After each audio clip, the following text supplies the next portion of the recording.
Shëndetësia shqiptare ka rritur standardet dhe shqiptarët nuk do të kenë më nevojë të kërkojnë shërbime mjekësore jashtë vendit. Kështu u shpreh kryeministri Rama në rubrikën Sy më sy, ku ju përgjigj komenteve mbi këtë sektor. 53 spitale të reja, 10 që nuk ekzistonin. 43 që u shëmbën për tokë dhe u ribën komplet nga e para me standardet më të larta europiane. E morëm detyrën në Shqipëri me spitale që ndërtuar në vitet 60-70.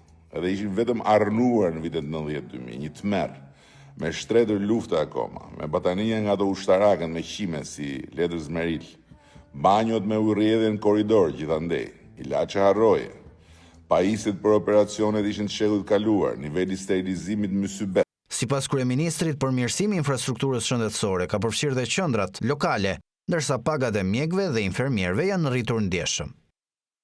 Sot kemi 400 qendra të reja shëndetësore, të bëra nga e para, që u shërbejnë 1.6 milion qytetarëve. Kemi një urgjencë kombëtare me 320 automjete të pajisura me aparatura jetëshpëtuese, që të gjitha. Kemi mjek të mirë paguar, 140% më shumë se sa deri dje. Infermiere me 112% më shumë se sa deri dje. Paguajmë 120 milion euro për të rimbursuar barnat. Kryeministri theksoi se investimet në shëndetësi do të vijojnë me synimin që vendi të ofrojë shërbime shëndetësore të nivelit më të lartë për qytetarët.